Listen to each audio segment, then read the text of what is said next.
Hello friend, जैसे कि मैंने आपसे कहा था कि मैं आपके लिए हिंदी में समरीज़ लाती रहूँगी। तो इन दिनों मेरी सीरीज़ चल रही है समरीज़ की, ठीक है, डिटेल समरी इन हिंदी। तो ये मैं आपके लिए लेकर आई हूँ। अगर आप इसको मिस नहीं करना चाहते हैं तो मेरे चैनल को सब्सक्राइब ज़रूर कर दें और इसको लाइक और शेयर भी ज़रूर करें अपने दोस्तों के बीच, ठीक है।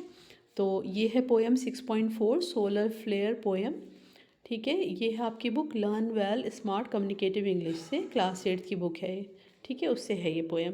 तो चलिए इस पोएम में क्या है देखते हैं। तो इस पोएम में सूरज के और एक इंसान के बीच में बातचीत दिखाई गई है।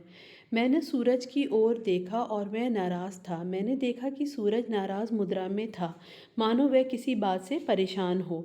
उसकी आवाज़ जलते हुए अग्नि के गोले जैसी थी। उसकी आवाज़ गरजती हुई और अग्निमय थी। उसने कहा कि पृथ्वी डूब रही है। सूरज ने बताया कि पृथ्वी विनाश की ओर बढ़ रही है और इंसान सोचते हैं। उसने कहा कि यह मेरी गलती है। सूरज ने कहा कि इंसान उसे इस हालत के लिए दोषी मानते हैं। मैं यहाँ हमेशा से जलता रहा हूँ। सूरज ने बताया कि वह सृष्टि के आरंभ से ही लगातार जल रहा है।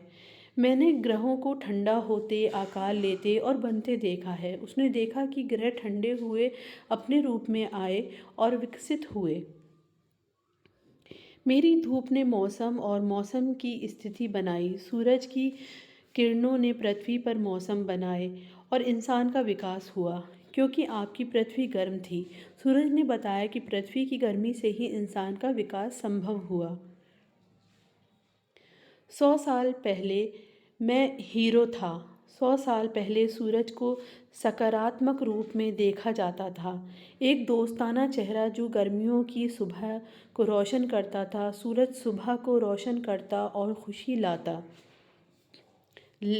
और जब मेरी प्रतिष्ठा शून्य हो गई है, लेकिन अब उसकी छवि खराब हो गई है। मेरी किरणें अब फटे हुए आसमान से अधिक आती हैं। सूरज की किरणें अब ओजोन परत के नुकसान के कारण अधिक हानिकारक हो गई हैं। लेकिन मैंने वही रहा। पृथ्वी बदल गई है। सूरज ने कहा कि उसने खुद को नहीं बदला, पृथ्वी ने अपने तरीके बदले। तुम इंसानों ने अपनी लालची आदतें नहीं छोड़ी। इंसान की लालच और असंवेदनशीलता ने स्थिति बिगाड़ दी। आसमान का नाजुक संतुलन बिगड़ गया है। सूरज ने कहा कि पृथ्वी और वातावरण का संतुलन खराब हो गया है और अब अंत के दिन करीब आ गए हैं। उसने चेतावनी दी कि अब पृथ्वी पर विनाश का समय निकट है।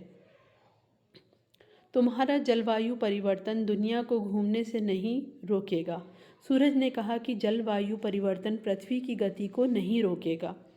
पृथ्वी तब भी रहेगी जब तुम नहीं रहोगे। जब इंसान ख़त्म हो जाएगा, पृथ्वी फिर भी रहेगी और मैं यहाँ रहूँगा जैसे शुरुआत में था।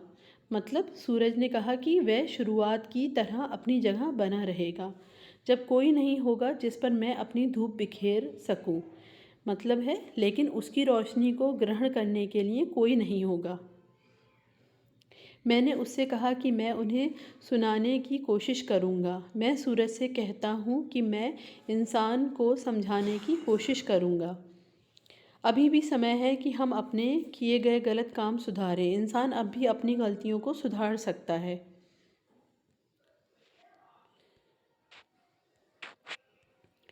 मैंने उससे कहा कि मैं उन्हें सुनाने की कोशिश करूँगा। मैं सूरज से कहता हूँ कि मैं इंसानों को समझाने की कोशिश करूँगा। अभी भी समय है कि हम अपने किए गए गलत काम सुधारें। इंसान अब भी अपनी गलतियों को सुधार सकता है।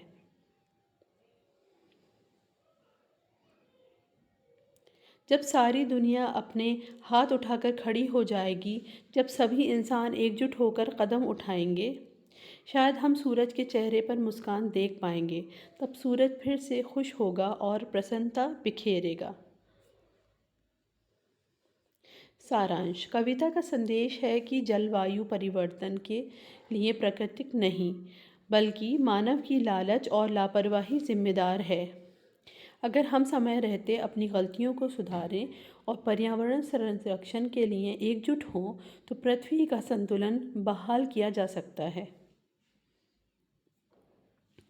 तो इसी तरह मैं आपके लिए पोएम्स की समरी लाती रहूँगी हिंदी में। अगर आपको इंग्लिश में चाहिए, इंग्लिश टू इंग्लिश चाहिए समरी, तो आप मुझे कमेंट करके बता सकते हैं। और मेरे चैनल को सब्सक्राइब करना ना भूलें। Okay friends, okay my guys, keep watching, thanks for watching, good bye. उम्मीद करती हूँ कि आपको ये समरी पसंद आई होगी।